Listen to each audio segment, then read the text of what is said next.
Well, the state has lifted a quarantine order on a popular Cobb County pet store put in place after one of the puppies sold there was diagnosed with distemper. Yeah, none of the other puppies tested positive for the highly contagious and often fatal disease. But as Fox 5 I-Team reporter Randy Travis learned, former customers still have plenty of gripes with this Kennesaw Petland. That's right, Sana and Chris. It is often tough to resist the gravitational pull of a puppy. But our hidden camera visit to Kennesaw Petland will hopefully make you ask the right questions before taking home one of these so-called designer dogs. Walk into the Petland on George Busby Highway in Kennesaw, and some random child might just hand you a puppy. Oh my gosh, look at that one! Cute, sure. But not when you hear what happens with some of those puppies once they leave the store. I don't trust a single word they told me in the store. I never want to go back there again. Kacie Crowley fell headfirst for Frank, listed by Petland as a miniature bulldog, brought here from Quail Creek Kennel in Ohio at 8 weeks old. At 11 weeks old, Frank headed to a new home.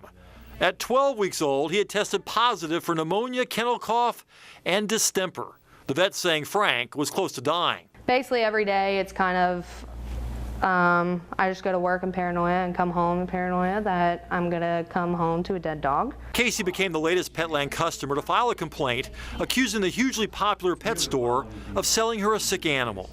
A Fox 5 I-Team analysis of State Agriculture Department and Better Business Bureau records reveals recent complaints about a puppy with mange, a puppy with bronchial asthma, animals so sick they required thousands of dollars in vet care. The Kennesaw Petland is a family-run franchise with family photos prominently displayed on their website.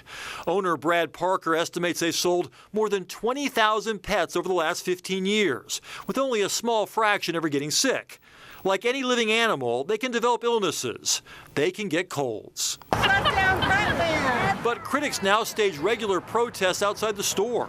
Many others have posted their own horror stories on a Facebook page called Shut Down Petland in Kennesaw, Georgia. By the next morning, her hair was falling out, and it was like in chunks. Like I would put her on my shirt, and it'd be like hair everywhere. Just weeks after Charnel Smith brought home Miko, her vet diagnosed the Maltipoo with pneumonia, severe weight and hair loss, and difficulty breathing.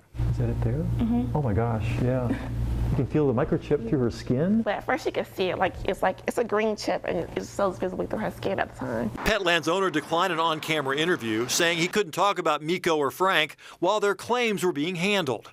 Brad Parker says they always pay medical bills if a customer agrees to take a sick pet to the store's preferred veterinarian. My type of business is the safest place for anyone to buy a pet. We're the only place that's regulated by the government, state and federal. We're the only places that have a warranty in place and stand behind our dogs. And we do everything we're supposed to do. If you couldn't see that he was sick, how could Petland know that he was sick? Well, I think because I was obviously only with him for a short period of time, and Petland had him. They claim they had him for 2 weeks. Attorney Tamara Feliciano represents both customers. It is the health of these animals once they're getting to Petland that is of concern. The state ordered a quarantine at Petland when Frank was diagnosed with distemper, results confirmed by UGA's vet school.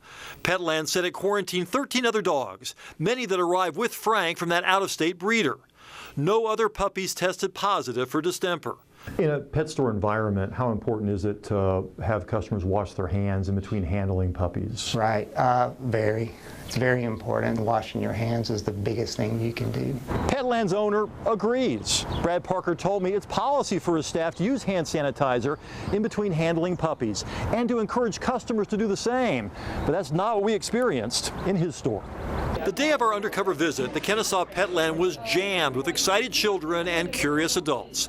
No salespeople told us to wash up. A Siberian, just a purebred Siberian. Instead, we got handed puppy. Who's this guy? After puppy. The Pomeranian Chihuahua mix. After puppy. Did you guys want to grab one and play with them? Plus a couple of cats. But the teddy bear would be similar to the Bengal. The cool thing about the teddy bear is that they're hyperallergenic. Did she say anything about washing her hands? No. Finally, we took it upon ourselves to use the hand sanitizer. We also noticed staff handling multiple puppies without washing up either, passing various dogs to eager children walking around the sales floor. Petland's owner admitted his staff needs more training, to understand the importance of germ control. For distemper or really flu or any virus, it's fairly easy to catch for sneezing, being on the hands, not cleaning properly. I would hope that a pet store, a shelter, anything else would have the same protocol to keep from one dog catching something from another dog, especially a puppy. Frank is recovering from his bout with distemper. His vet says we won't know for years whether the bug he caught has already caused neurological damage. I basically feel as if they sold me a sick puppy, basically half a puppy, because he's not healthy. Well, critics are upset because there are so many adoptable dogs and cats killed each year in Georgia animal shelters. They are a lot less expensive, but here's the problem, or at least here's the difference. They're not puppies. By and large, they're older dogs in these shelters, and Petland takes advantage of that cuteness, and they make sure you hold as many puppies as you want when you walk in the store, aren't they? Yes. So you're going to have more for us on this report. Yeah, we're going to, in a future story, we're going to find out whether you really get the breeds they tell you you're getting. Basically, are you getting your money's worth? Especially when you're talking about these designer dogs, exactly. right? All right. Thanks so much, Randy. Okay.